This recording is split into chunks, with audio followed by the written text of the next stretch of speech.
মাসির কথা বলি। দেখো তুমি এভাবে আমার সাথে কথা বলো না। হ্যাঁ আচ্ছা সরি। আপনি আমাকে মাইনে দিন। না আপনি আমাকে মাইনে দেন। আপনি যাকে টাকা দেন তার তরফ থেকে আমি এসেছি। হ্যাঁ আপনি ডিরেক্টলি আমার মালিক নন। তুমি মনে করছি না তুমি এভাবে আমার সাথে কথা বলবে না, বলবে না।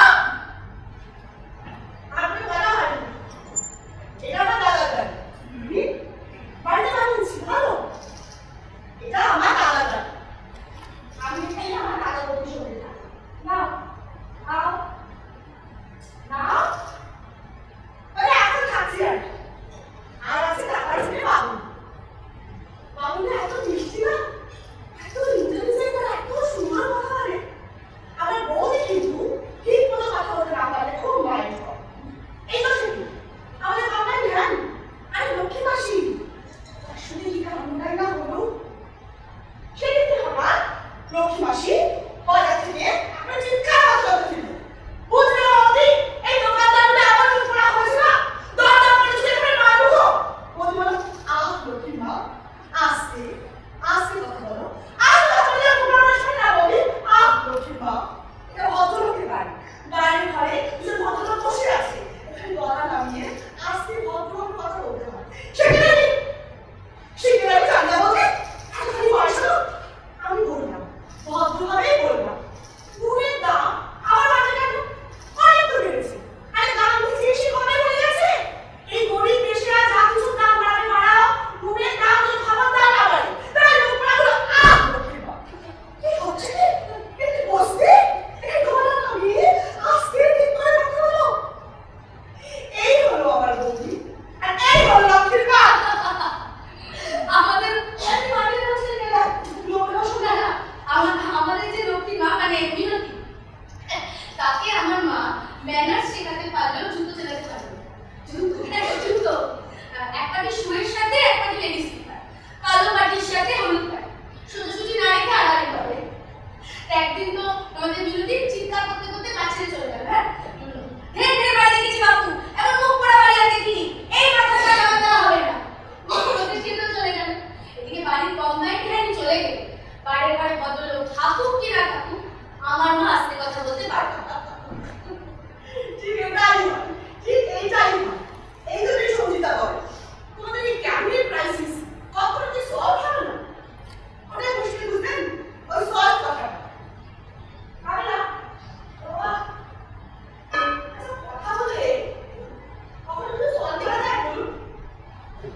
এখানে বাবা বলবে মা না ধরো না শুনো না হাতটা ধরে বলতে বললে আর বুঝা হবে এই তো বুঝো না না আপনি বলুন আমি ধরে দিচ্ছি। ওইদিকে রাখুন।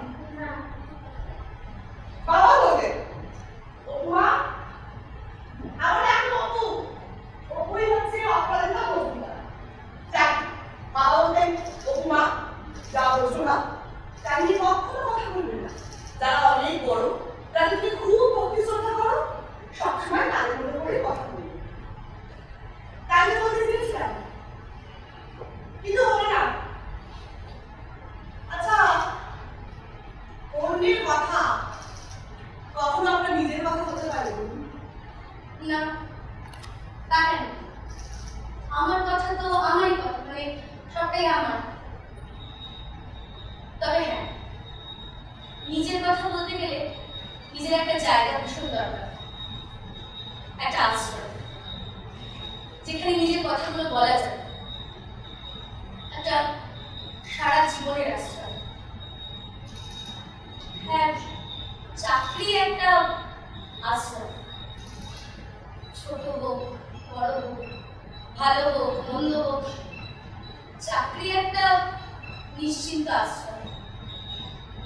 সবার একটা চাকরি ভীষণ দরকার জানেন, বিশেষ করে মেয়েদের।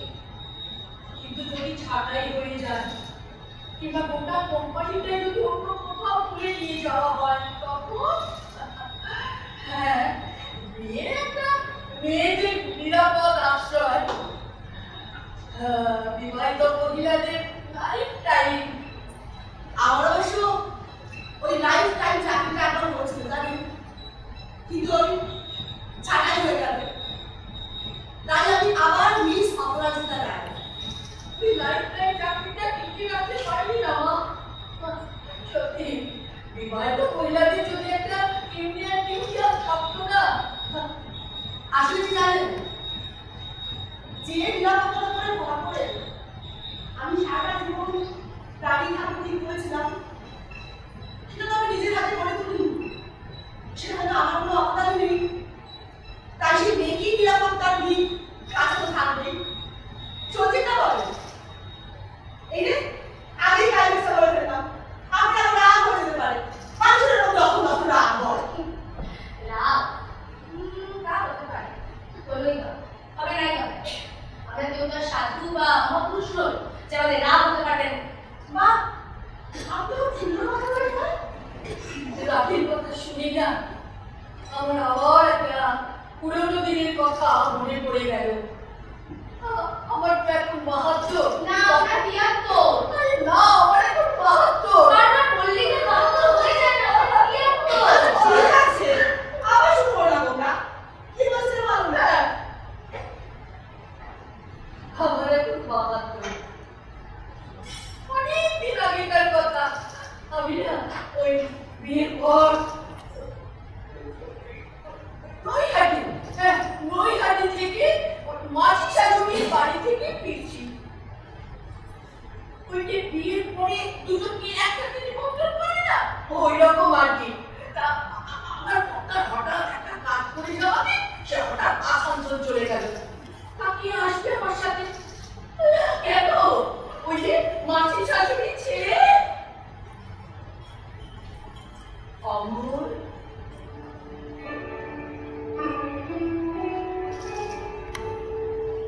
ভারী মজার ছেলে, কিন্তু আমার শাশুড়ি বলতেন, ও মা, ও সাকার, ওইটা তো হাত টানাছে।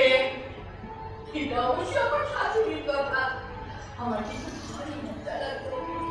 ভারী ভালো ছেলে, বেশ একটা ফাজিল ফাজিল চেহারা, মুখে কয়েকটা প্রলম দাগ। ওদের বাড়িতে না অনেক ফুল গাছ ছিল, আর আমি ফুল ভালোবাসি জেনে আমার জন্য রুমালে বেঁধে অনেক ফুল দিয়ে এসে বললে, বলি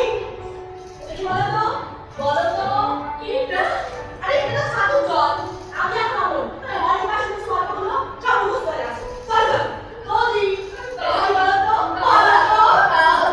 বলতে পারছি না। আমরা জল খাবো। জল আচ্ছা, তোর এই বুঝি শাশুড়ির কাছ থেকে বলেন তো মিষ্টিও ম্যানেজ করে নিয়ে এসো। জল আর মিষ্টি এনে দেখি কলা পাতায় মুড়ে রুমালে বেঁধে এক রাস গন্ধরাজ ফুল আমার জন্য নিয়ে এসেছে।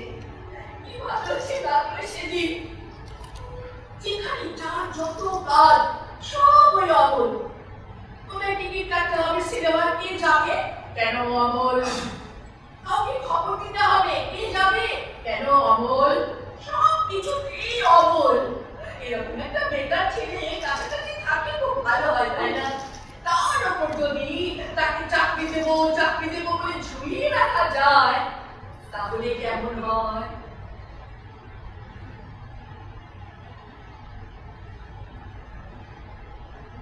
কি বলছিলাম? নৈহাটি। হ্যাঁ, নৈহাটি। ওই নৈহাটি স্টেশন থেকে মাসি শাশুড়ির বাড়ি থেকে ফিরতে আমি আর অমল স্টেশনে এসে দেখি ভীষণ ভিড়।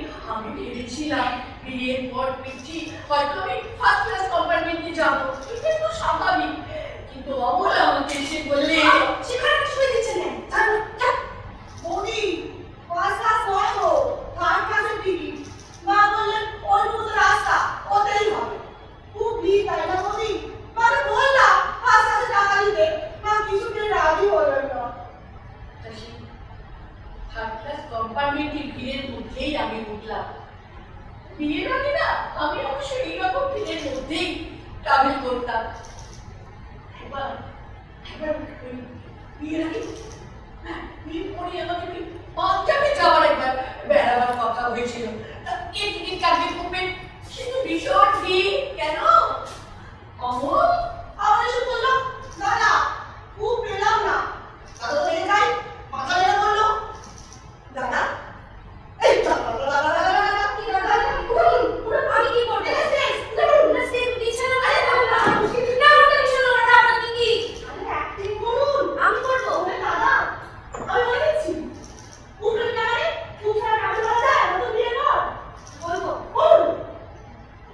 কুপেলিকা মানে কুপ ছাড়া ট্রাভেল করা যায় নতুন বিয়ের পর। আরে ইংরেজি দিয়ে বলো ব্র্যাকেট তো। কুপেলিকা মানে কুপ ছাড়া ট্রাভেল করা যায় নতুন বিয়ের পর। আমার বলো সব রিজার্ভ হয়ে গেছে গো। রিজার্ভ হয়ে গেছে। রিজার্ভ হয়ে পারে না। রিজার্ভ হয়ে পারে না তো পারে না। দিতে পারি না 500 টাকা দিতে পারি না 10 টাকা দিতে পারি না ঘুষ দিতে পারি না ঘুষ দিতে পারি ঘুষ দিতে হয় জানিস না এই দেশে ঘুষ ছাড়া কিছু হয় না সেটা তুই জানিস না ঘুষ দেওয়ার মধ্যে নেই চাকরি চাইতে এসেছিস দেওয়া হচ্ছে তোকে চাকরি কি বলবো অমল মজার ছিল অমল যে সবার পেছনে লাগছে এমন কেউ দাদা চেঁচামেচি করছিল দেখে মুখে মুখে হাসছিল কিন্তু যেই বললো চাকরি দেবো না অমনি ওর মুখটা না কেমন ফ্যাকাশে হয়ে গেল আর আমার মনে তাকে মনে হলো এমন কথাটা না বললেই হতো ওর ফ্যাকাশে মুখটা দেখে মনে হলো বেচারি সবার একটা চাকরি ভীষণ দরকার জানেন তো বিশেষ করে মেয়েদের কিন্তু যদি ছাটাই হয়ে যায় তারপর তো ব্যাগ জানা পড়া শুরু হলো বাড়ি থেকে এই পাঞ্জাবের কথাটা বলো পাঞ্জাব কেন উনি তো নৈহাটি স্টেশনে কথা আরে বলছেন পাঞ্জাবের শুরু না আরো বেশি মজা আমি একটা ওই রংচঙে ছাপা শাড়ি পরে এসে দেখি আয়নার সামনে দাঁড়িয়ে আমার কথা টাইম আছে আমাকে দেখি বললো এটা কি পড়েছো কথা এটা কি করেছো টিডি পড়বে তোমরা হবে এই কাপড় পরে তুমি ট্রাভেল করবে সেলফ করো সেলফ সময় দিতে হবে যে জিএচ এই নাও এটা করো বাংলা কথা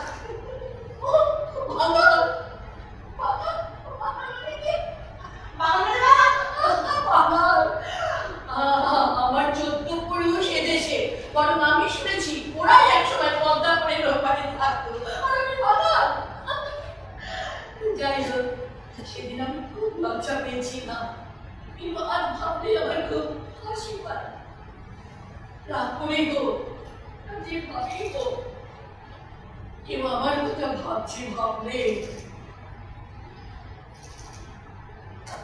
ভালো লাগে না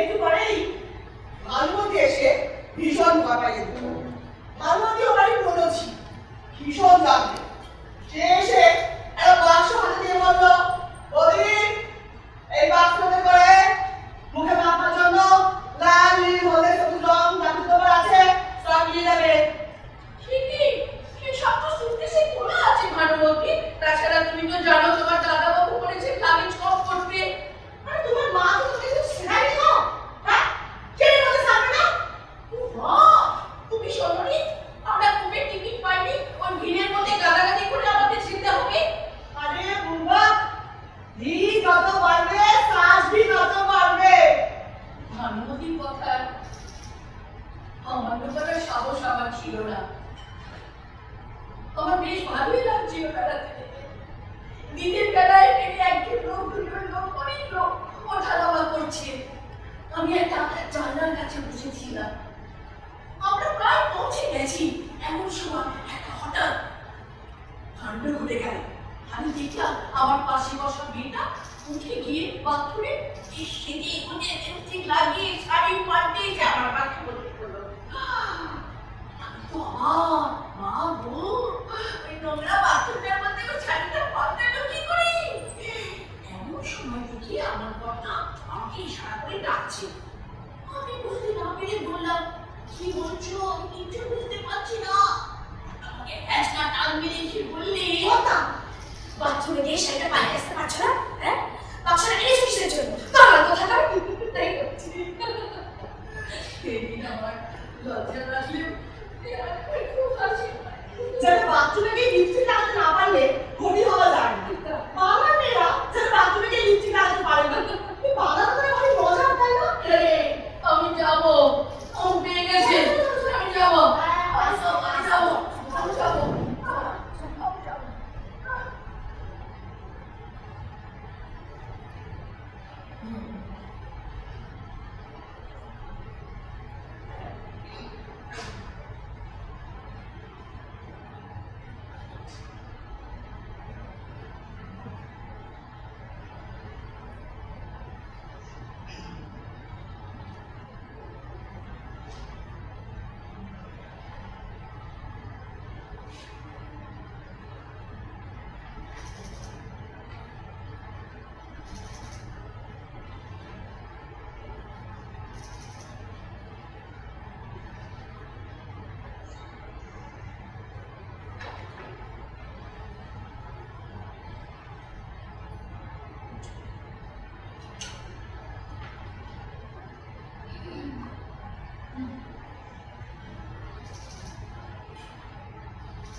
বলছি যে তো উনি ওনার বয়স এরকম 1 বছর কমিয়ে বলেন কেন?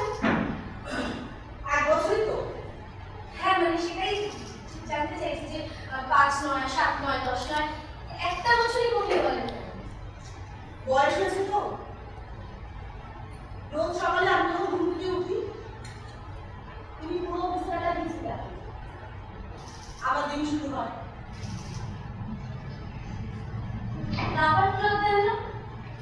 উনি নিতে চান না, মানতে চান না, নিজেকে অভাবও দেখতে চান না। কিন্তু আমার রাত্রিবেলা কন্ট্রোল রাখতে পারে না। তারপরে কফি, ব্ল্যাক কফি, দুধ কফি, 2 চামচ চিনি। ভয়ঙ্কর। তার জন্যে অফকোর্স ওনার জন্য। না মানে আপনার কাছে কষ্টের, কিন্তু আপনি তো টাকা পাচ্ছেন, ইউ আর পেইড। হ্যাঁ মানে পেইড বলতে দাদা বৌদি বাড়িতে আছেন, থাকা খাওয়ার ব্যবস্থা হয়ে যাচ্ছে। আমি পেইড বলতে কার্টুন।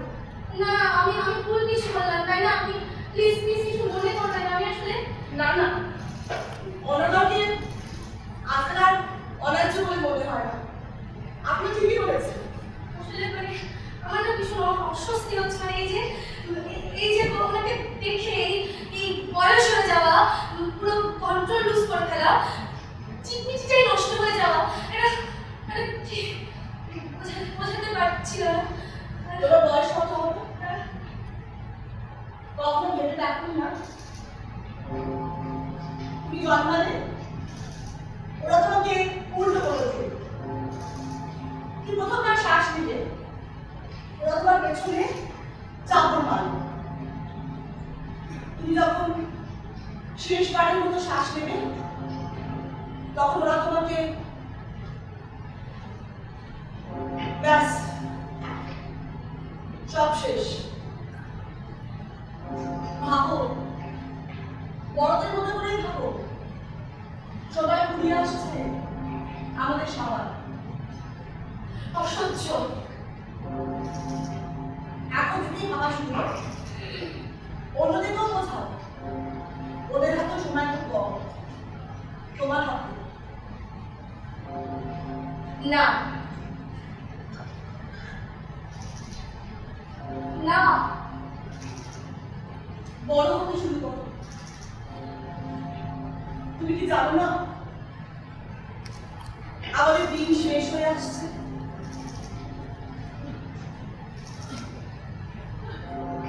এসে গেছো? বসো বসো। আপনি গেছো কেন? বসো বসো। বলছি এটা রাখো, আমি দিচ্ছি। আচ্ছা আমি করে দিচ্ছি। ও থ্যাংক ইউ। আমি পাটা দিচ্ছি।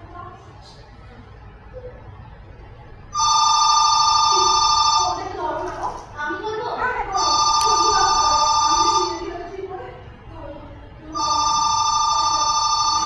হ্যালো, কাকে চাই? প্রতিভা রায় বাড়িতে নেই, বাড়িতে আমি কোনো দিদি হই কি? আপনি কি বলতে চাইছেন? কি মানে হ্যালো, কাকে চাইছেন আপনি? আমি যেই হইতে গেল আপনার কাছে পাই উন্মেষ অসুবিধা করার জন্য ফোন করেছেন, তাই তো? হ্যাঁ, একটা থাপ্পড় মেরে আপনাকে আমি একটু বন্ধ না পুরো দেখে দেখে টেলিফোন লাইন থেকে বেরিয়ে যাওয়ার জন্য ফোন করেন অসুবিধা করার জন্য। বললে বলে কি দরকার ছিল নিজে থেকে ফোনে রাখা? যেটাতে ব্যবস্থা করে টেলিফোনটা করে দিয়েছে দাদা বন্ধু অফিসারের হইল, সেটা অনেক কারণ। ওঠা একদিন হঠাৎ অফিস থেকে ফিরে এসে দাদা বলল, বুঝলে প্রতিভা, মনে হচ্ছে এবার টেলিফোনটা হয়ে যাবে। বলতে খুব বাকি বলল, হ্যাঁ টেলিফোনের একটা অ্যাপ্লাই করো না। ওই পরিবাবু বলছিলেন জানো, করো না তো অ্যাপ্লাই। ওই বলি তো আমরা কিছু বলিনি, মানে তোমাকে বলার কি আছে? দেখো আমার নামে করলে একটা সুবিধা আছে। কেন বলো তো?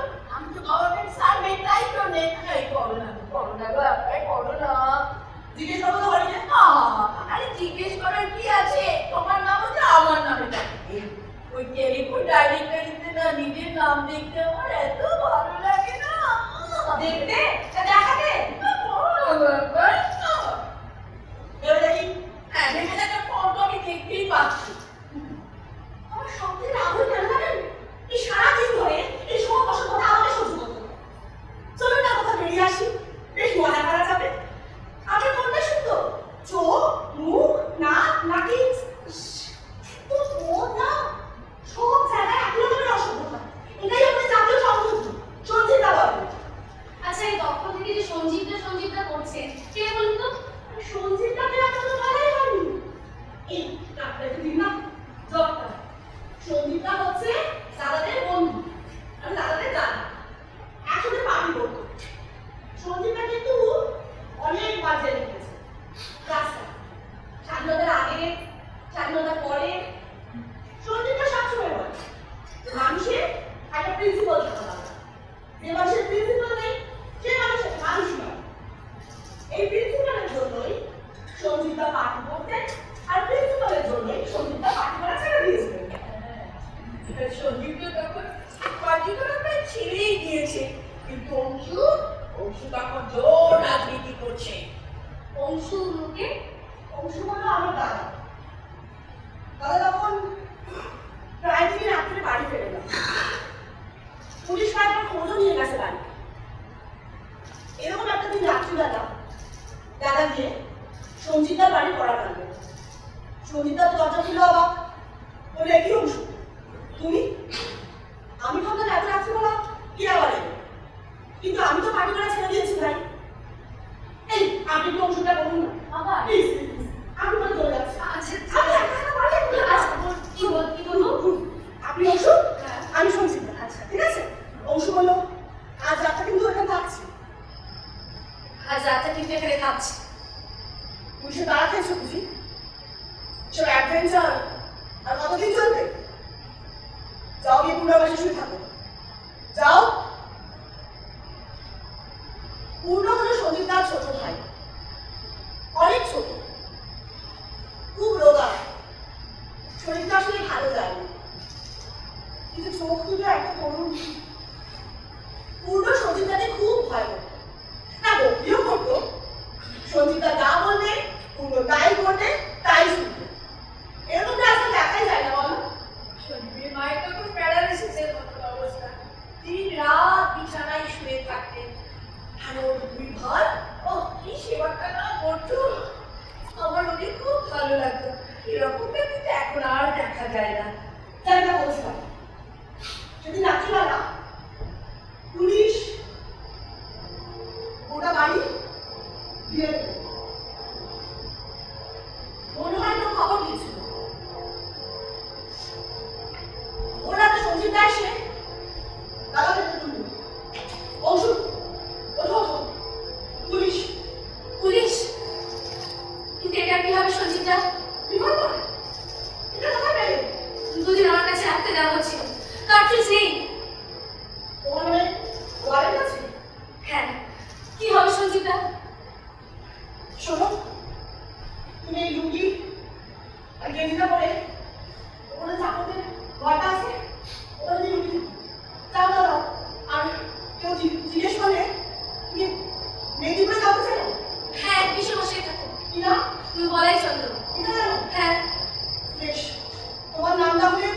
বলাই নাই কেউ জিজ্ঞেস করে ওই মেয়েটি করে ঠিকানা বলে দেবো ঠিক আছে কিন্তু কিন্তু এটা কি হয় সঞ্চিতা? বাবা না শোনো কেউ না ডাকতে দেবে না পুলিশও তাকে বলে চিরুনি তল্লাশি করে ওটা বাড়ি তোলপাড় করেও কিছু বেরোবে মোড়া করে সঞ্জিতা কাশিনের কার আর বাজারে ব্যাগ হাতে কালকে বললো পুলিশ তাকে ভরা করে জবুজবু হয়ে আছে শুনে বলছিস সে কোনোদিন হ্যাঁ জাগি আসে না যা আমি অফিসে হবে না যা 3 ঘন্টা লাগাবো না কিন্তু বলে যে পুলিশ দেখছিস একটা ধরে যাবো যা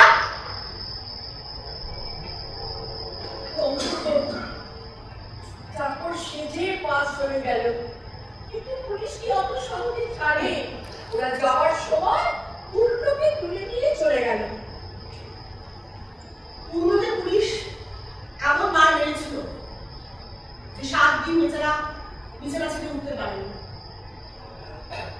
আর রিভলভারটা ওটা সঞ্জিতার মা তার জমে যাওয়া কোমরের নিচে নিয়ে অতক্ষণ ধরে শুনেছিল এমন ছেলের অমন মাই হয় না না অমন মায়ের অমন ছেলে হয় এখন বুঝে নিত কেন আমি সঞ্জিতার ফোনের জন্য সাপোর্ট করছি ফোনটা নিয়ে আপনি সব বলুন হ্যাঁ তুমি ফোনে গিয়ে ভাববেন না যে সঞ্চিতা করছে ওই যে কর্মশালা তুই আমাকে বলতে কেন এই বন্ধ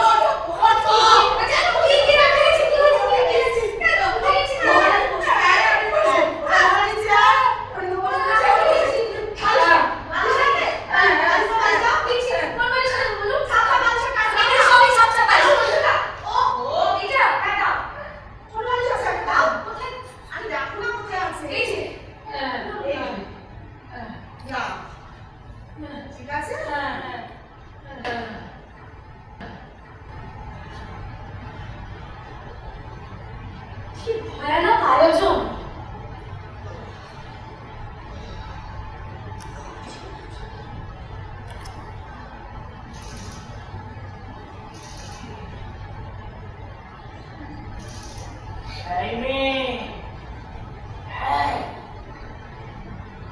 কি হয়েছে তোমার কার? আমার? হ্যাঁ কি হয়েছে তোমার আমার কি হয়েছে? তাই জানতে চাইছি বলো বলো বলো মানে আমার কিছু হয়নি। হয়েছে হয়েছে বলো না কি হয়েছে আপনারা কি বলছেন আমি বুঝতে পারছি না। আমার কি হয়েছে? আমার কিছু হয়নি।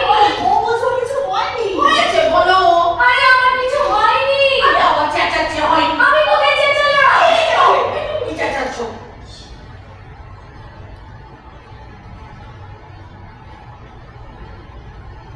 এই আজ কি বার আমি জানি না।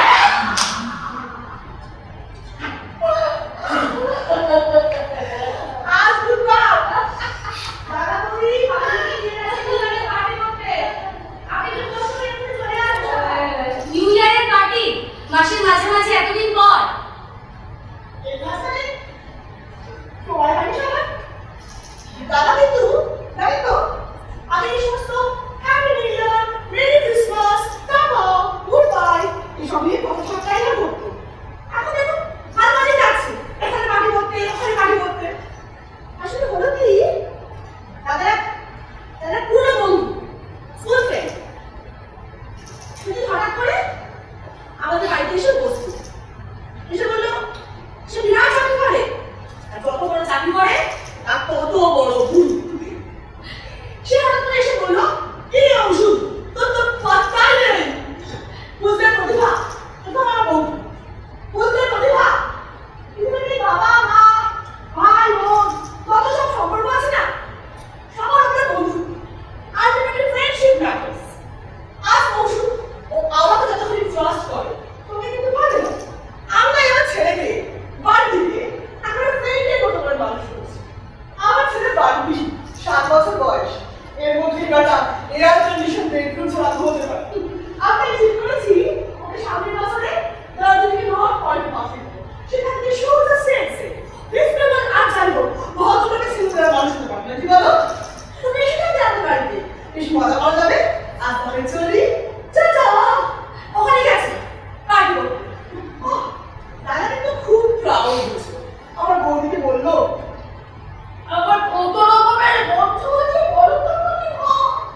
বাবা সেটি কাণ্ড সেটি কাণ্ড মাঝরাতে দেখি ওই ঘাটাতে ওদের বন্ধু ওরকা সে দেখি আমার বন্ধুকে বলছে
ভালোবাসি কিন্তু পরীক্ষা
ছোটবেলায় আমি বেশ চটপট কথা জবাব দিতে পারতাম, কিন্তু এখন দেখছি সেই গুণ আমার কোনো কাজেই লাগছে না।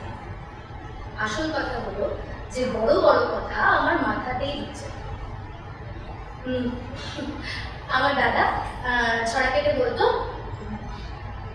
হ্যাঁ, পড়বি যত ভুলবি তত, শিখবি ঘোড়ার ডিম, সকাল সন্ধ্যা চাটি খেয়ে ধরবে মাথায় ঝিম। এসব ছেড়ে মাকে ধরে ঘুমো গিয়ে খাচ্ছে, আদর খেয়ে মাথার গোবর শুকিয়ে হবে কিছু।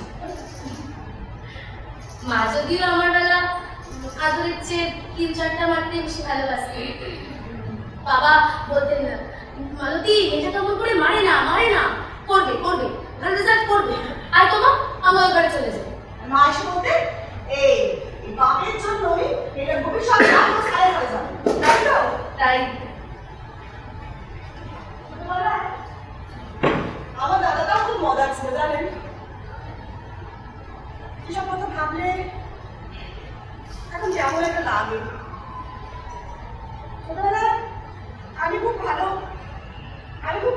গান করতে পারতাম, নাচ করতে পারতাম, কবিতা করতে পারতাম। ডিসার্টেশন করে কত প্রাইজ পেয়েছি। আর একদিন স্কুলের নাটকে মেন রোল বাঁধা এই মাদুকে দিচ্ছিল।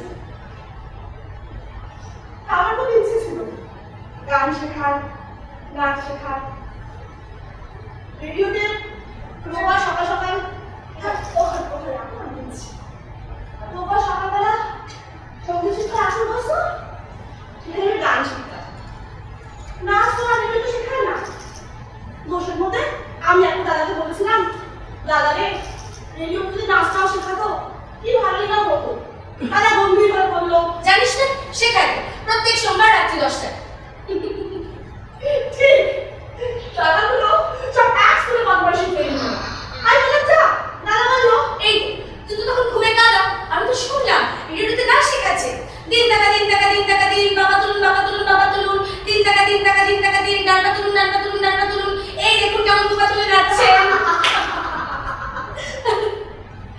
আমি বুঝতে পেরে দাদাকে বেশ করে কি চড় খুশি। মায়ের খুব ইচ্ছে ছিল আমি গান শেখাবো। বুঝতে পারবে মেয়ে যদি আমার কোনো গুণ থাকে তাহলে বলতেন কি সুন্দর গান বলে আমার মেয়েটা। একদিন অনেক রাতে আমি শুনতে পেলাম মা বাবার কাছে তদবির করছেন যাতে আমি একটুখানি গানটা কোথাও শিখতে পারি, সেই জন্য বলছেন দেখো না গো, ও স্কুলে দিদিমণিরা তো বলে ওর মধ্যে একটা সহযোগ প্রতিভা আছে, দেখো না মেয়েটাকে যদি কোথাও একটুখানি শেখানো যায় কিছু। বাবা হঠাৎ খুব রেগে গেলেন, বললেন কি দিয়ে শেখাবো বলতে পারবে? কোনো কিছু ভালো করে শিখতে গেলে অনেক টাকা লাগে। প্রভিডেন্ট ফান্ড থেকে ধার, কোঅপারেটিভ থেকে ধার, মাসের শেষে কেটে কুটে কটা টাকা থাকে তুমি জানো না? বাকি সব স্বপ্নের মতো এই স্বপ্নটা খোলা থাক। তার চেয়ে মেয়েকে ভালো করে ঘর রান্না করতে শেখাও, যাতে বিয়ের পর 5 জনকে নিয়ে শান্তিতে সংসার করতে পারে। এই কথাগুলো বাবা বলেছিলেন, ঠিক এই কথাগুলো আমার বাবাও বলেছিলেন। মাও শেখালেন ঘর কন্যা সুখ শান্তি বলো না। আমার বড় বন্ধুরা বলতো তোর বউটাকে একটুখানি পোশাকে শেখা, এখন জেলিয়া পাল্টা। আমার ভালো কি বলো, মা যদি সেই সময় ঝগড়া করে হোক, যে কোনো ভাবে হোক, বাবাকে বলে আমি গান শেখানোর একটা ব্যবস্থা করে দিতে পারতেন। তারপর ভাবি তাকে বা কি হতো, আমি নিজে কি পারতাম। দাদা একবার খুব চেষ্টা করেছিল জানেন বাবাকে রাজি করাতে, দাদা আমি একটুখানি গান শিখি, মানে বেশি কিছু না, প্রোগ্রাম করতে যাওয়া, বাইরে ফাংশন করতে যাওয়া এসব কিছু না, শুধু যদি একটু শিখি। তখন আমি দাদাকে বলেছিলাম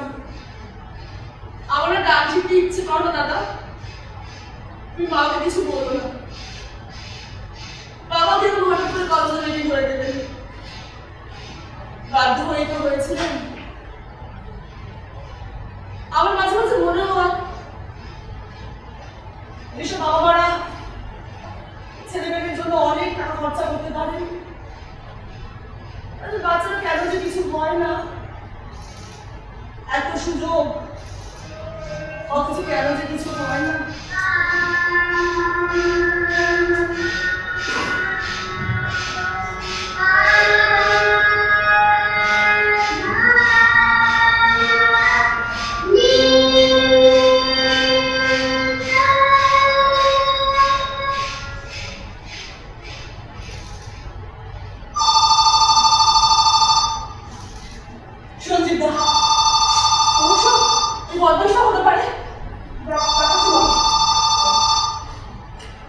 হ্যালো, কে বলছেন? আমি যেই বলি না কেন আপনি কে? আমার বদমাইশি করার জন্য ফোন করেছেন তাই তো? কে? সুপ্রিয় বাবু, না না আপনি কেন বদমাইশ করবো? আসলে কি হয়েছে বলুন তো, সকাল থেকেই না একটা লোক খুব ছোটখাটো কথা বলতে ফোন করে করে। না বৌদি তো বাড়িতে নেই, বাবুকে নিয়ে গেছে কোথায়? আপনাকে ফোন করা বলেছিল? ও না, ঠিক আছে আমি বলে দেবো। ফোন করতে আচ্ছা আমি এখন রাখছি।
আচ্ছা আমি কেন এমন করছি বলুন তো? কারণ অকারণ এমনি।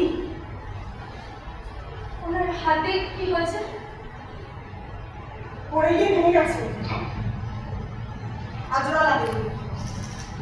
এত বয়স, একটা টিনের ওপর হাতটা ঝোলানো রয়েছে। কি?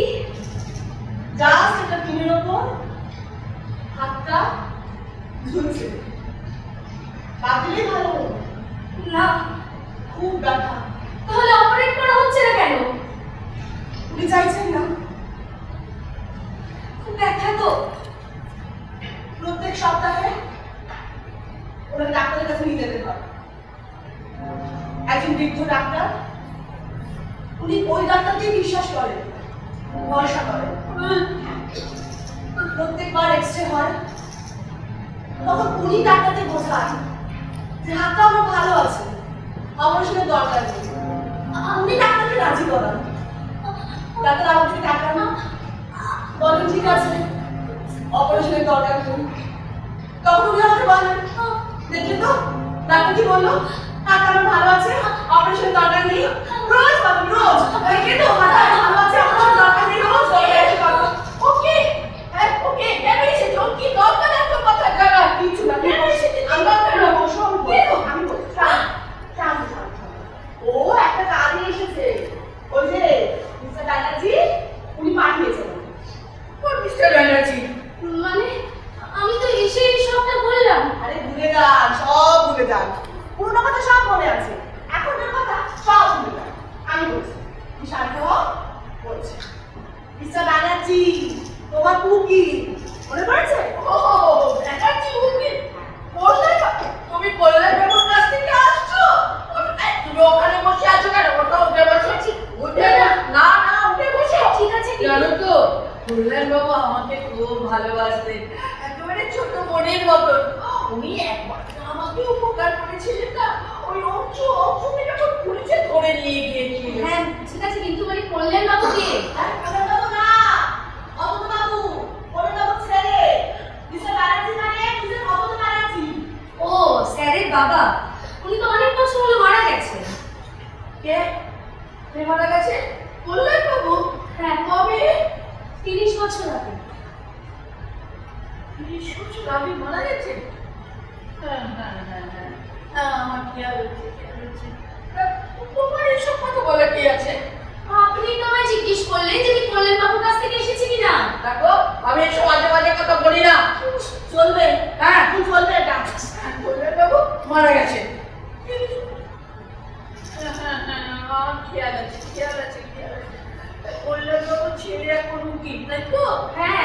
আচ্ছা শোনো, আচ্ছা কল্যাণ বাবুর ছেলের কাছে আসে যায় নাকি কল্যাণ বাবুর ছেলে আমার কাছে আসে? আপনি যান, উনি আসেন, দুটো। আরে তুমি এখানে কি করছো? কি মুশকিল, আমি তো বললাম কিছু কাগজপত্রের কাজ বাকি আছে, তাই আমি এসেছি। চুরি? আরে না, চুরি কেন হতে যাবে? দেখুন অনেক কাগজপত্র আমরা আপনাকে পাঠিয়েছিলাম, আপনি সই করেননি। চেক পাঠিয়েছিলাম, ফিরিয়ে দিয়েছেন। ফোন করেছিলাম, ফোন করেননি, তাই আমি এসেছি। সবাই কথা কখনো বলি না। কি বলছেন? কি মুশকিল আছে? আপনি একটু বলুন না, কি বলবো? এই চুরি আমার সব কিছু না, জানা না, করছো। চুরি কেন করবো? আরে কল্যাণ বাবু মারা গেছে। হ্যাঁ, 30 বছর আগে। 30 বছর আগে? দেখুন না, কি 30 বছর আগে? কি বলবো? ও আমি বলছি, এটা আবার কি জিনিসপত্রগুলো মনে পড়েছে? এটা আবার কি জিনিসপত্রগুলো মনে পড়েনি? কি কাগজপত্র, বই, বিল, এক গাদা। এই যে ড্রয়ারের মধ্যে ড্রয়ার ভর্তি। কোথায়? এই যে এখানে। এইসব বিল দেখে আসলে তুমি দেখো, দেখে তুমি তোমরা চিনতে পারো, আমার থেকে সই করে দাও, আমি কি টাকা দিয়ে আসি। আর অনেক বিল দেখে কি চিনতে পারো না, এই বলে এটা আবার কি জিনিসপত্রগুলো বলে আবার রেখে দাও। বুঝেছো? অনেক আমি এসব কাজ বলে কথা বলিও না, করিও না। আরে দাও পাঠিয়েছে। আমি টাকা পাঠাতে যাবোই কেন? হ্যাঁ আমি সই করবো কেন? ওরা আমি কল্যাণ বাবুকে ফোন করবে। কল্যাণ বাবু তো মারা গেছে। মারা গেছে? ওরাও পাঠিয়েছে অনেকবার, অনেক দিন, অনেক চেক, তুমি সই করোনি, রেখে দিয়েছো, তাই সেটা সই করাতে এসেছে। মনে পড়ছে না? চুরি তোমরা সব চুরি করবে আমার কাগজপত্র। আপনার কিছু চুরি হবে না, আপনার জিনিসপত্র, জায়গা সবকিছু ঠিক থাকবে। আপনি বলুন তো আগে বিষয়টা, কিছুতে আমাদের কিছু বলছেন না, সকাল থেকে সে বুঝতেই পারছি না। তুমি এখানে কেন বসেছো? কি অসুবিধা? কি চেয়ার চুরি দিচ্ছে না? কি আছে চেয়ারে? সব চুরি। ওরা বাবু তো দিয়েছে, সব চুরি করবে। ওখানে তো কাউকে বসতে পারেন না। কেন বসছেন বাবার ওখানে? বাবার কাছে তো। তোমরা আমাকে তাড়িয়ে দিতে চাও না, আমি কোথায় যাব? আচ্ছা মানুষের আসল ইচ্ছেটা কি সেটা কি কেউ আগে থেকে বলে দিতে পারে? আমি তো কিচ্ছু মনে করতে পারছি না, কিচ্ছু না, আমার কিচ্ছু মনে আসছে না। তোমরা আমাকে কি বলবে বলো? আমি কি বোকা? আমি নির্বোধ? আমি অবুঝ? আমি বোকা? আমি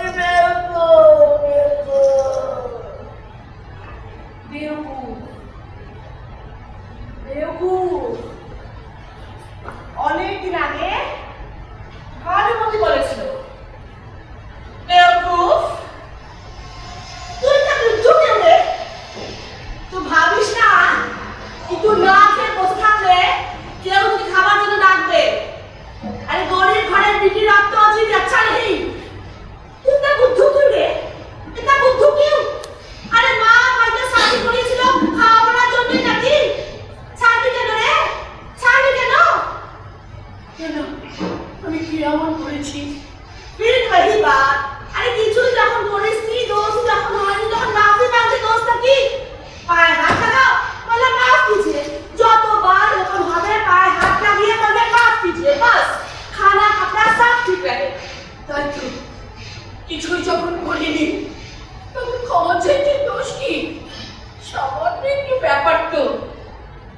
নেব ক্ষমা।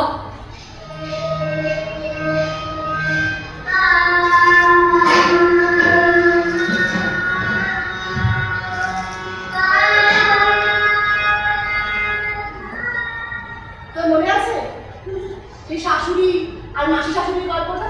হ্যাঁ মনে আছে? হ্যাঁ আছে আছে আছে, সব মনে আছে, সব সব। এই যে মেয়ে, শোনো শোনো, আমার সব মনে আছে। আমি নিজের কাজ নিজে করতে পারি। হ্যাঁ, কিন্তু দরকারটা কি আছে? আমরা তো রয়েছি মানে আছে আছে, দরকার আছে। আমি যে নিজের কাজ নিজে করতে পারি, এটাই দরকার। শাশুড়ি আর মাসি শাশুড়ি, ঠিক আছে? একদিন দুপুরবেলা খাওয়া দাওয়ার পরে আমাদের শ্বশুর বাড়ির বিরাট ঢাকার উপরে বসে পান খেতে খেতে আমার শাশুড়ি আর মাসি শাশুড়ি এই দুই দুনিয়ার হালকিঘর, আশেপাশের লোকজনের স্বভাব চরিত্র এইসব নিয়ে আলোচনা করছিলেন। আলোচনা মানে উদ্ভুত ফুসফুস এই সব। তা আমাকে হঠাৎ দেখতে পেয়ে আমার মাসি শাশুড়ি বললেন, দিদি বিশু কই? বিশুকে দেখছি না তো। বিশু এখানে থাকবে কেন? আমাকে এনে ও কি এখনো আসানসোলে যায় না? আসানসোলে কেন যাবে? এই তো গত সপ্তাহে ওই শ্রীরামপুরে গেল ওর মামার বাড়ি। ও যা, সে বলো এখন বিয়ে থা হয়েছে আর আসানসোলে যাবার কি দরকার বলো? আমি বললাম আপনি ভুল বলছেন না, আসানসোলে তো গেছিল গত সপ্তাহে, শ্রীরামপুরে তো যায়নি, আসানসোলে গেছিল। মায়ের থেকে তুমি বেশি জানো না? হ্যাঁ, যাও বলো না, তাই নিয়ে কথা বলো না। যাও যাও এখান থেকে, যাও। যা বোঝো না তাই নিয়ে কথা বলো না, যা বোঝো না তাই নিয়ে কথা বলো না। কতবার যে জীবনে কথাটা শুনলাম, কতবার। তবু কেন যে বেশি বুঝে ফেলি। এই কথাটা না, এই যে যা বোঝো না তা নিয়ে কথা বলবো। আমার একটা গল্প আছে, তো শুনবেন? একটু বলি। হ্যাঁ শুনুন। হ্যাঁ বলো। আমাদের পাড়ায় এক বুড়ি ছিল। তাকে পাড়ার বাচ্চারা ঢিল ছুঁড়ে মারতো আর খুব খরচা করতো। বাচ্চা বুড়ি আয়ু দিবি, জয় জগন্নাথ দেখতে যাবি। বাচ্চা বুড়ি আয়ু দিবি, জয় জগন্নাথ দেখতে যাবি। আর বাচ্চা বুড়ি লাঠি উঁচিয়ে তাদেরকে তারা বলতো, বিনি পয়সার আয়ু চাস, লজ্জা করে না? বাচ্চা বুড়ি এমনি খাটো ছিল, তার মধ্যে বয়স হয়ে আর পিছে একটা এত বড় পুঁজ হয় না, আরো ছোট, একদম ছোট হয়ে গিয়েছে। পাড়ায় যেখানে যে বাচ্চার অসুখ করতো, লাঠি ঠুকঠুক করতে করতে বাচ্চাগুলো তাদের বাড়িতে গিয়ে হাজির হতো। তারপর মেঝের ওপর কাঁটা টান টান করে বসে পিঠের ওই বড় পুঁজটা নিয়ে দুলতে দুলতে বলতো, কানা ভগবান দুধের বাচ্চার ওপর থেকে চোখ সরিয়ে নিক, আমার মৃত্যু হোক, আমার মৃত্যু হোক, আমার পরমায় দিয়ে গেলুম, আমার মৃত্যু হোক, আমার মৃত্যু হোক। বাড়ির লোকজন তাড়াতাড়ি করে কিছুটা দিয়ে বিদায় করে দিত। বলতো, বাবা কিভাবে তাকায়, বুকের ভেতরটা একেবারে শিরশির করে। একবার আমার এমন অসুখ করলো, বাচ্চা বুড়ি আমাদের বাড়িতে এসেও গেছে। মা তোকে কিছু একটা দিয়ে বিদায় করে দিতে পারলেই পাচ্ছে।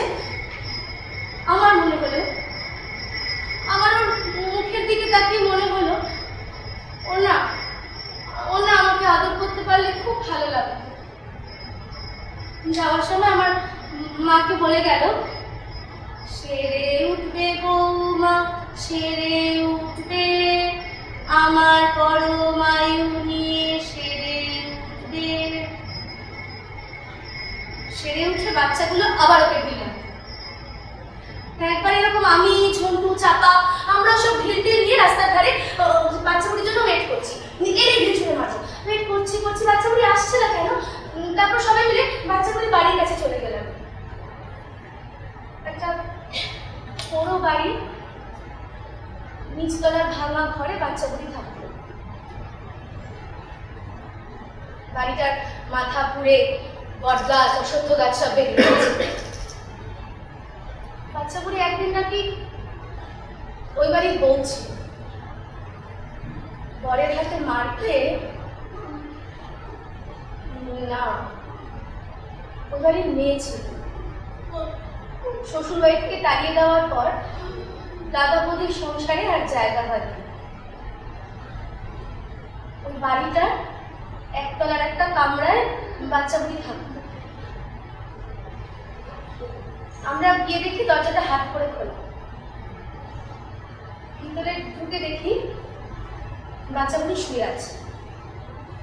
ঝন্টু বললো, মার মার মার। আমরা একটু কাছে গিয়ে দেখলাম বাচ্চা বুড়ির মুখের মধ্যে মাছি বন বন করছে। বাচ্চা বুড়ির হাতে পায়ে চারিদিকে মাছি বন বন করছে। বাচ্চা বুড়ি মরে গেছে। আমার খুব কান্না পেল। তারপর ভীষণ ভয় পেয়ে ধীরে সব ছুঁড়ে ফেলে দিয়ে ওখান থেকে পালিয়ে গেল। তারপর জানা গিয়েছিল যে বাচ্চা বুড়ির আগে 2 দিন আগেই মারা গেছে। মারার সময় বলা বলি করতে লাগলো যে চোর এসে নাকি বাচ্চা বুড়ির ঘর দোর সব লন্ড ভন্ড করে দিয়ে গেছে। ওর নাকি অনেক টাকা পয়সা জিনিসপত্র ছিল। একদিন আমার মাও সে কথা বলছে শুনে আমি মাকে জিজ্ঞেস করলাম, আচ্ছা মা, বাচ্চা বুড়ির যদি অতই টাকা পয়সা ছিল, ও আমার লোকের বাড়ি ঘুরে ঘুরে নিজের আয়ু বিক্রি করে ভিক্ষে করে বেড়াতো কেন? মা বললেন, যা বোঝো না তাই নিয়ে কথা বলো না।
উনি তো আইনত ডিভোর্সি, ওনাকে ওনার শ্বশুর বাড়ি থেকে তাড়িয়ে দেওয়া হয়েছিল। উনি এত বছর ধরে দাদার বাড়িতে আশ্রিত। হ্যাঁ, তো এই যে বাড়িটা, এটাতে তো ওনার আইনত কোনো অধিকার থাকতে পারে না। হ্যাঁ, এবার ওনার ভাইপো ওনার নামে জবরদখলের কেস করেছে। হ্যাঁ, যে উনি জোর করে এই বাড়িটা দখল করে আছেন এই মর্মে কেস করেছে। কি বলছো তুমি? হ্যাঁ, মানে দেখুন, বাবুন্টু যদি কেসটা জিতে যায় তাহলে যে করে দিন ওনাকে এই বাড়িতে তাড়িয়ে দিতে পারে। আর দেখুন, ওনার তো পয়সা, টাকা পয়সা কিচ্ছু নেই, ওষুধ কেনার পয়সা, কোনো সম্পর্ক কিচ্ছু নেই। কিন্তু বাবুটা তো কি করে করবে? ওইটুকু ছেলে, এইটুকু একটা বাড়ি। আমি জানি ওর চাকরি হচ্ছে না, একটা ব্যবসা করবে, টাকা পয়সা দরকার, লোন দরকার, তার জন্য বাবুন্টু এই বাড়িটা নিজের নামে করে দিয়েছে।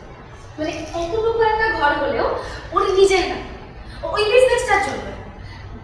আর ওনাকে উৎখাত করতে না পারলে সেটা হওয়ার না। দাদা বলেছিল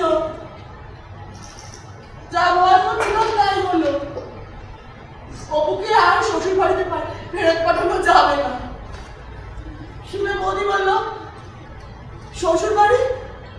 তুমি দাদা ভাই কি করে কথা বলছো? আমরা মেয়েরা কি পানের জলে ভেসে এসেছি?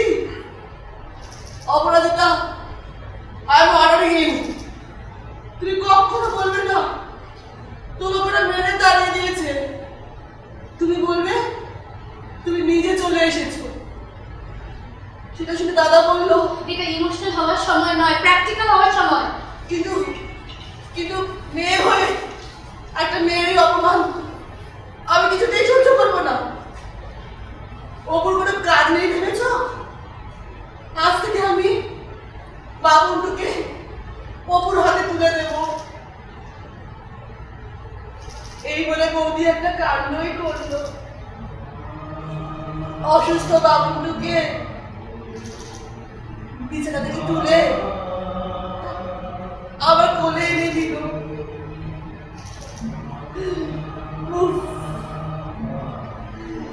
কি নরম, ফুলের মতো নরম। আমি তখন ঝাপসা চোখের জলের ভেতর দিয়ে বৌদিকে দেখছিলাম। বৌদির পাতলা শরীরটা কাঁপছে, বৌদিকে কি ভীষণ সুন্দর দেখাচ্ছে। আমার মনে হচ্ছিল পৃথিবীটা কত বড়, কত সুন্দর।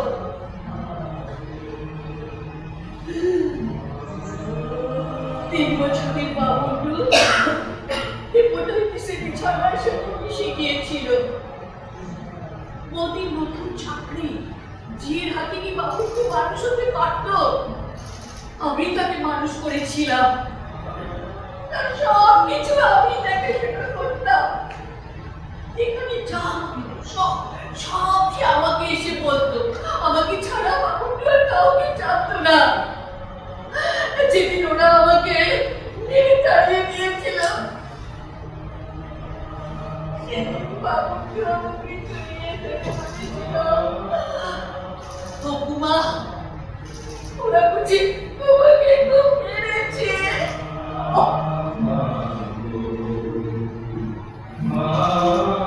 বেঁচে থাকতে গেলে কারোর না কারোর কাছে দরকারি হয়ে থাকাটা ভীষণ প্রয়োজন।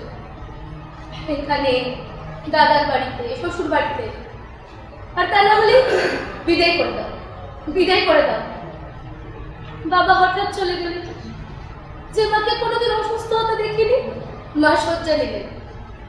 দাদার চাকরি হয়নি, আমাকে দেখলেই মা বলতে লাগলেন, বিদায় করে দে, বিদায় করে দে। তো বলছি শুনুন না, শুনুন না, শুনুন না, বলছি শুনুন না, আপনি কেসটা করবেন তো? একটু কেসটা করে দিন, সইগুলো করে দিন না, কাগজে একটু সই। না না, দেখুন, মানে আপনি কেসটা করলে আপনাকে ঠিক ঠিক দিনে পৌঁছে দেওয়া, আপনার কাগজপত্র সব ঠিক করে দেওয়া, অল্প টাকার চাকরি, কিন্তু বিশ্বাস করুন আমার ভীষণ দরকার। আপনি স্যারের বাবার ক্লায়েন্ট, তাই জন্য এত আয়োজন। আপনি একটু সই করুন। কল্যাণবাবুর কাছ থেকে আসছো না, জানো তো কল্যাণ কল্যাণবাবু আমাকে খুব ভালোবাসে, স্নেহ করতেন ছোট বোনের মতো। হ্যাঁ, একবার না উনি আমাকে না চোরের অপবাদ থেকে বাঁচিয়েছিলেন। আমরা শ্বশুর বাড়ি থেকে মার খেয়ে চলে এসেছিলাম, ওরা তখন আমাকে গয়না চুরির অপবাদ দিয়েছিল। আসলে ওরা আমার দাদা থেকে টাকা চাইছিল। সেই সময় কল্যাণবাবু আমাকে অনেক ভালোবাসিয়েছিলেন। মানে আপনি কেসটা করছেন তো বাবুর এগেইনস্টে? তুমি কি বলছো কি? আমি কোর্টে যাবো ওই বাবুর বিরুদ্ধে? ওই খুনি ছেলে? হ্যাঁ, কিন্তু চাকরিটা তো আমার ভীষণ দরকার।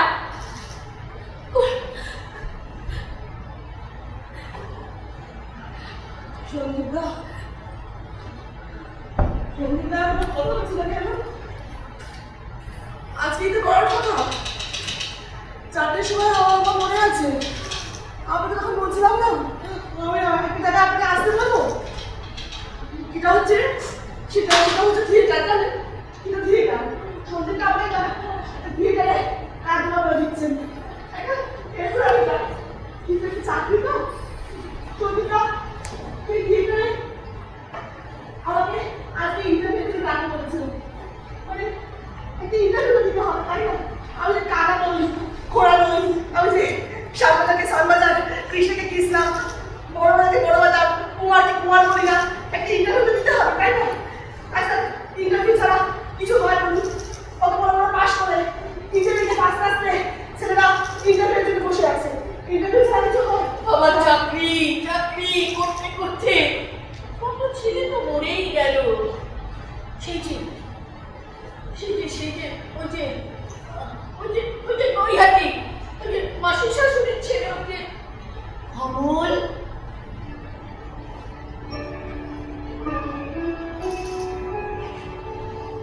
অমলের চাকরিটা কিন্তু হয়নি।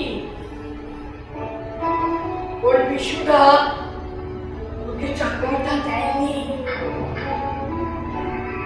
হয়তো আমাকে খুব পছন্দ করতো বলে, কে জানে।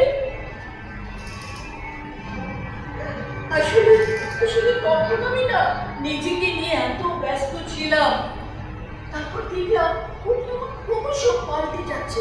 একটা রাগ, একটা ক্রোধ ওর মধ্যে না পুড়ে পুড়ে খাচ্ছে। তারপরে শুনলাম মাঝে মাঝে কথা বলছে, তর্ক সবার সাথে তর্ক শুরু করে দিয়েছে।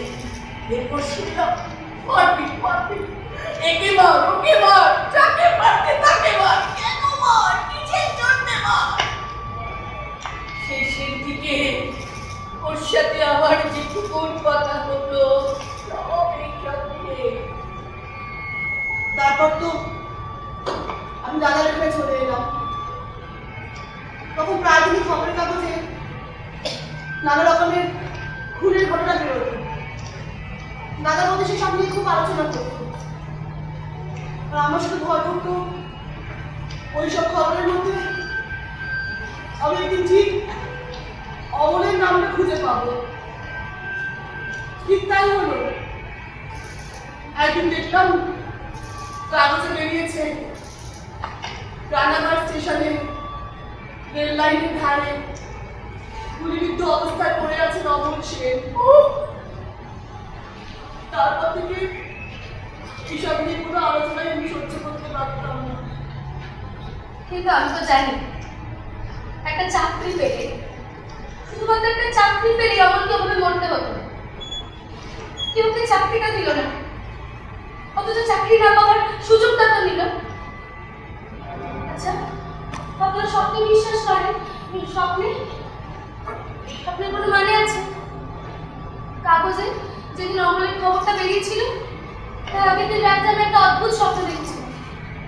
আমার মনে হলো দাদা এসে আমায় বলছে, অপু তোর শ্বশুর বাড়ি থেকে কে যেন এসেছে। আমি খুব ভয় পেয়ে গেলাম। বসার ঘরে গিয়ে দেখি অমল।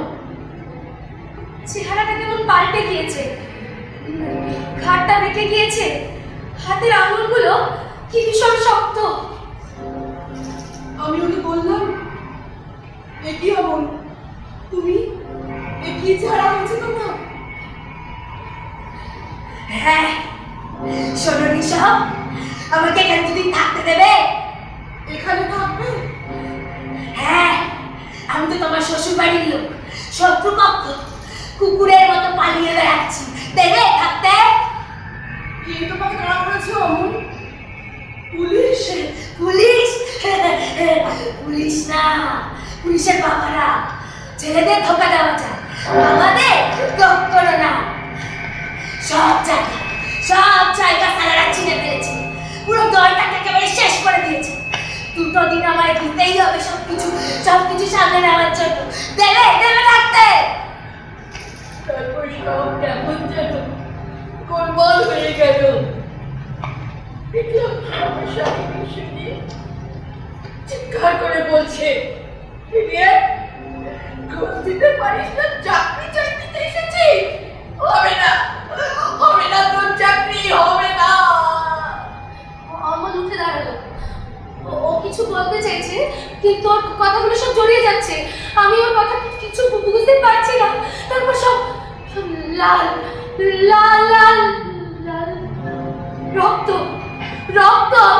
অমলের মুখ থেকে ঝলকে রক্ত উঠে আসছে।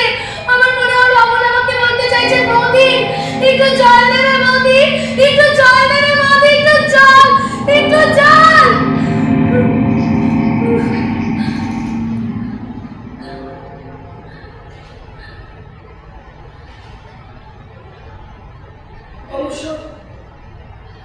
অবশ্য স্বপ্নের কোনো মানে হয় না। কি চাকরির তো একটা মানে আছে। আমি তাই সঞ্জিতাকে সব খুলে বললাম, মানে আমার অবস্থার কথা সব খুলে বললাম সঞ্জিতাকে, কোনো রাগভাগ না হয়ে। সঞ্জিতা বলে, তুমি কি করে চাকরি করবে? তোমার তো কোনো কোয়ালিফিকেশন নেই সেরকম। আমি বললাম, কেন সঞ্জিতা, আমি তো কত মেয়ে তো অভিনয় করে রোজগার করে সংসার চালায়। আপনাকে অভিনয় করেছি আপনাদের পার্টির জন্য, আপনি দেখুন একটুখানি। তখন সঞ্জিতা বলেন, বাহ, এই তো ভালো উপায়, ভালো বুদ্ধি বের করেছো। আমি দেখছি সেইখানে একেবারে খুব বড় থিয়েটার দল থাকে তো, ওরা নর্থ ইন্ডিয়া ঘুরে যাচ্ছে। ওদের একটা মেয়ে দরকার, মানে একটা মেয়ে তাকে যে কোনো দাঁড়িয়ে ছোট অবনে চালিয়ে দেওয়া যায়, সেরকম একটা মেয়ে। হ্যাঁ, তো তার জন্য একটা ইন্টারভিউ দেবে ওরা। ইন্টারভিউ করার কিছু করে না। আচ্ছা আমরা একটা কথা বলুন, আমি যদি খুব ভালো করে অভিনয় করতে পারি, তাহলে আমি অফিসারদেরকে চান্স পাবো না। সঞ্জিতা, হ্যালো, হ্যাঁ অপরাজিতা কথা বলছি। ও মুক্তি পিসি, তুমি? না, কখনো ফোন করো না তো, তাই দাদা বৌদি বেরিয়েছে। হ্যাঁ, বাবুকে নিয়েই গেছে। কোনোদিনও যায় না, আজকে কেন গেল? তোমাকে বললো আমি চাকরি করছি। বৌদি কি বলবে? সারাক্ষণ বলে কোয়ালিফিকেশন নেই। কি? আমি বৌদির কথা শুনে বাড়িতে চলে এসেছি? কি বলছো তুমি মুক্তি পিসি? এই কথা কে বলেছি মুক্তি পিসি? আমি মিথ্যে বলেছি, মিথ্যে। সত্যিটা হলো ওরা আমাকে মেরে তাড়িয়ে দিয়েছে। এই কথা কেন এতদিন বলিনি? মুক্তি পিসি, তুমি যেন কিছুই জানো না। এই জন্যেই দাদা বৌদি এত খেপে যায়। না, তোমার দোষ কোথায়? তোমাকে একটা লক্ষ্মীমন্ত মেয়ে খুঁজতে বলা হয়েছিল, তুই আমাকে খুঁজে দিয়েছিল। তোমার দোষ কোথায়? হ্যালো মুক্তি পিসি, কি বলছো তুমি? কি চাকরি? তুমি আমার জন্য চাকরি খোঁজ এনেছো? কি চাকরি গো মুক্তি পিসি? এখন জয়েনি? এই সন্ধ্যেবেলা? কি কাজ গো মুক্তি পিসি? হ্যাঁ মুক্তি পিসি, তুমি একটা কি? আমি বাবুর দুধে মানুষ করেছি মানে কি টাকা পয়সার জন্য অন্য লোকের ছেলে মেয়েকে মানুষ করতে পারবো? আমার জন্য তুমি আয়ার কাছে খোঁজ নিয়ে এসছো মুক্তি পিসি?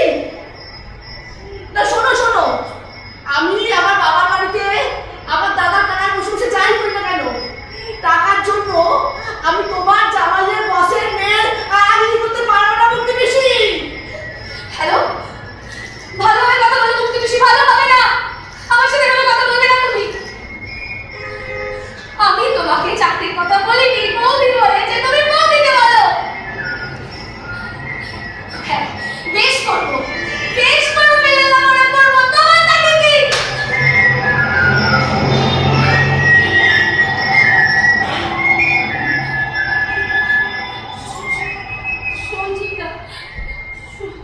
সঞ্চিতা ফোন করছে না কেন? হ্যাঁ, আমার বুকের ভেতরটা কেমন করছে সঞ্চিতা ফোন। এই জন্যই সঞ্চিতা বলে কোনো সেন্টিমেন্ট অকারণ প্রশ্রয় দিও না, বিদায় করো, সব সেন্টিমেন্টে বিদায় করো, বিদায় করো। একদিন পিসিকেও মা বলেছিল বিদায় করে দাও, বিদায় করে দাও মেয়েটাকে। বৌদি, দাদা নেই বলেই কি মনে করেছো আমরা সব মরে গেছি, তাই না? আমাদের কর্তব্য ভুলে গেছি? না না না না, রাগ করো না ঠাকুরজি। তুমি যদি আমাদের এতই আপন ভাবো তাহলে এখনই ওই মেয়েটাকে আমার চোখের সামনে থেকে বিদায় করে দাও, বিদায় করে দাও। হ্যাঁ বৌদি, তোমার মেয়ের বিয়ের খবর এনেছি, বড় লোক ছেলে, ফার্স্ট ক্লাস। বিয়ের কথা শুনে মার মুখটা যেন কেমন হয়ে গেল। আমি কিন্তু মনে মনে বলতে লাগলাম, এ বাবা এখানে যেন আমার বিয়ে হয়, এখানেই যেন আমার বিয়ে হয়। মা বললে, বড় লোক ছেলে কেমন, লেখাপড়া জানে? এই জন্য কারোর উপকার করতে নেই। একটা মেয়ের বিয়ে দিতে কত খরচ হয় জানো না? টাকা পয়সা লাগছে না, চেনা ঘর, পাশ দিয়ে কি তুমি ধুয়ে খাবে? না, রাগ করো না ঠাকুরজি, রাগ করো না। আমি বেঁচে থাকতে থাকতে আমার চোখের সামনে থেকে ওই মেয়েটাকে দূর করে দাও, বিদায় করে দাও মেয়েটাকে। বেচারি মা, সেই মুক্তি কি সে আজকে আয়ার কাছে খোঁজ দেবে কেন? আমি বোধহয় মনে মনে এটা বুঝতেই পারছিলাম। আচ্ছা, আমরা কি খুব বেশি চেয়ে ফেলি? এখানে দাদার বাড়িতে, শ্বশুর বাড়িতে না না তো, আমরা তো হিসেব করতে পারি না, হিসেব করতে চাই না। আমরা কি চাই? একটু সুখে থাকা, একটা চাকরি, মানে আমার তো বেঁচে থাকতে হবে, কিছু না কিছু করে আমার বেঁচে তো থাকতে হবে। আমি সঞ্চিতাকে কিছু না জানিয়ে একটা প্রফেশনাল স্টেজেও চাকরি কোচ করেছিলাম। আমি কাগজে বিজ্ঞাপন বেরিয়েছিল, কোথায় লিখেছি, এই যে শিক্ষিতা অভিজাত মহিলা অভিনেত্রী চাই, বাংলাদেশের প্রখ্যাত প্রফেশনাল স্টেজ।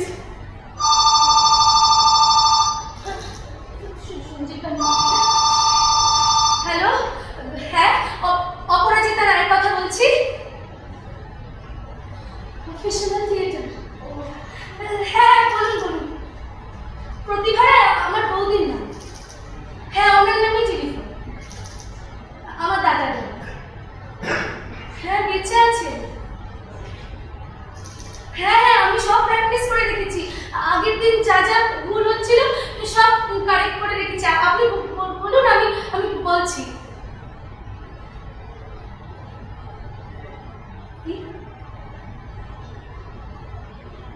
ও, একটা ফ্ল্যাশি রোলের কথা ভাবছি। টেলিফোনে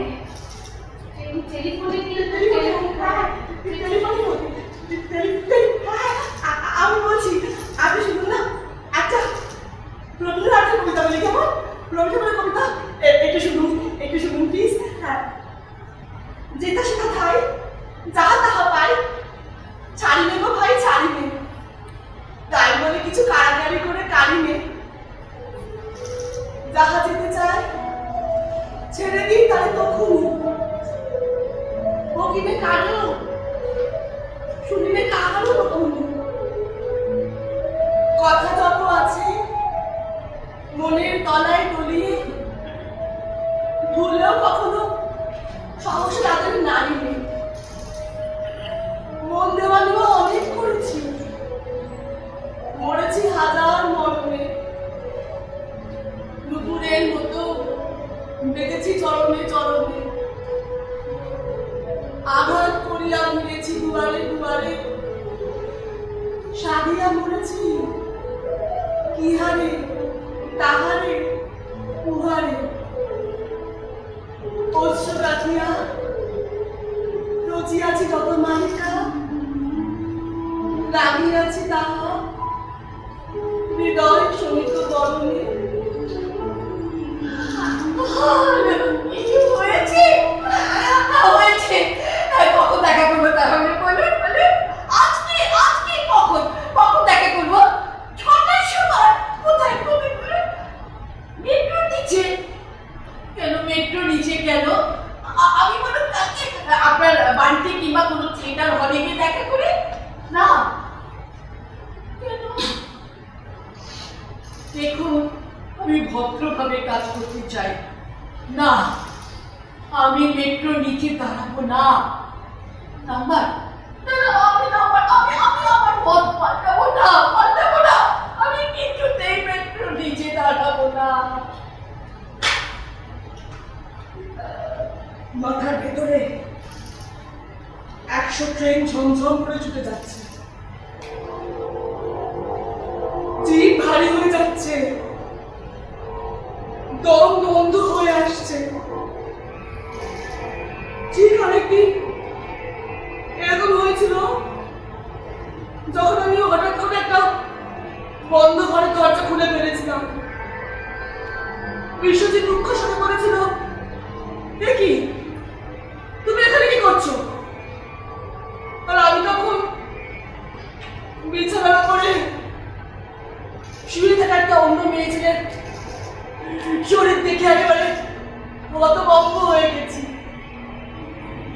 গলা দিয়ে আমার আওয়াজ বেরোচ্ছে না, তাও সব শক্তি জড়ো করে বললাম, তোমরা আসানসোলের মাইমা, তোমার পাশে ওরকম করে শুয়ে আছে কেন? তাহলে সব সত্যি, লোকে যা বলে সব সত্যি, তাই তো? আর তারপরে শুরু হলো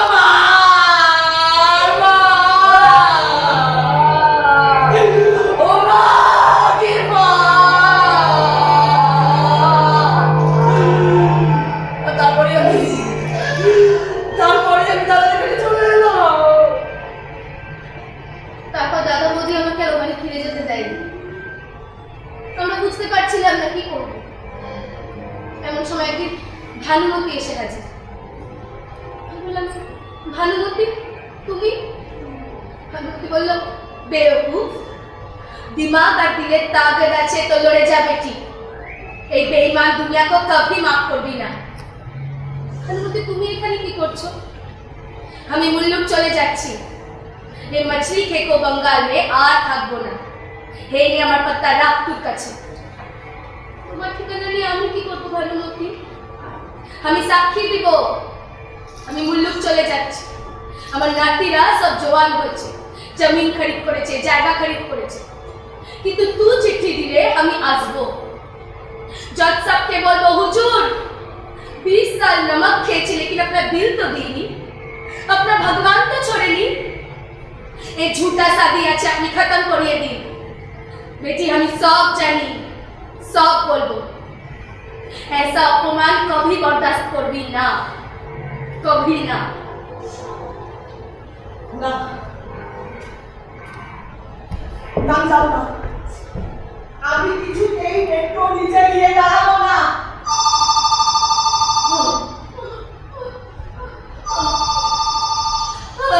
সুচিতা, দেখো বেটা কি সব বলছে বলুন তো? বাবুকে নাকি আমাকে এবার কি বলছে? কি বলছে বাবা বলুন, কি বলছে? হবে না, ওরা অন্য মেয়ে পেয়ে গেছে। আমি তো কত প্র্যাকটিস করেছি, আমি বাথরুমে দরজা বন্ধ করে প্র্যাকটিস করেছি। আপনি দেখতে চাইলে আমি আপনাকে দেখাতে পারি। আজকাল তো ফোনে সব কিছু দেখানো যায়, দেখবেন? আমি আপনাকে দেখাই, আপনি দেখুন না। হবে না,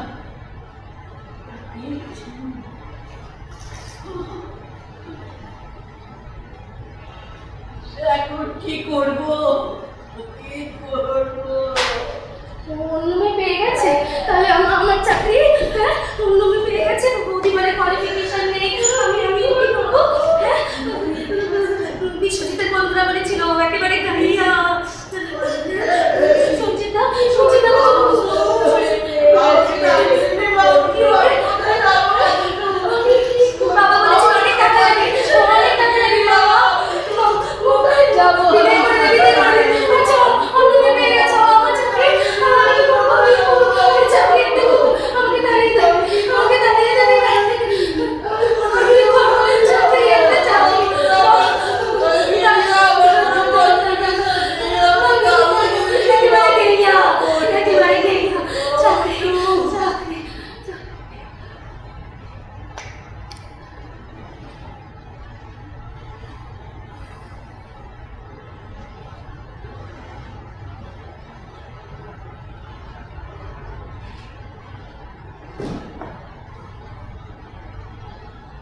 কত কি বেঁধে গেছে।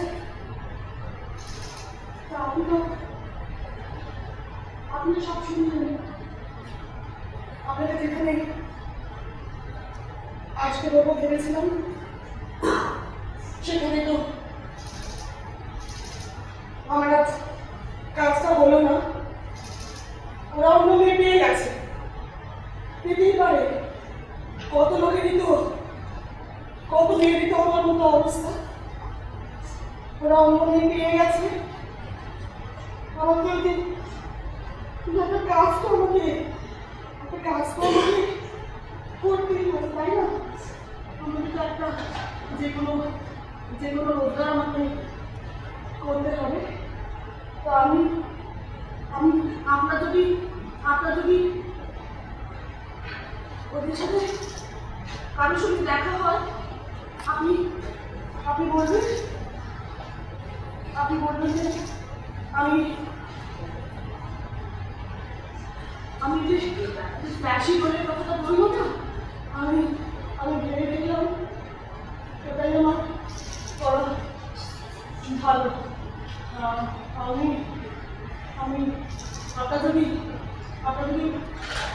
ওই ভদ্রলোকের দ্বারা দেখা হয় বা অন্য কোনো ভদ্রলোকের সাথে যদি আপনার দেখা হয়, তাহলে আপনি বলবেন যে আমি 6টার সময় মেট্রোর নিচে দাঁড়িয়ে থাকবো।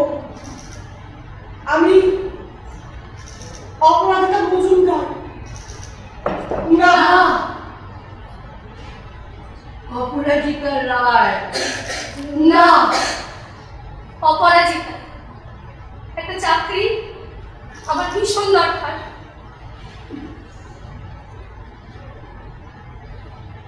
একটা নিজের তৈরি আশ্রয়, একটা যে কোনো রোজগার।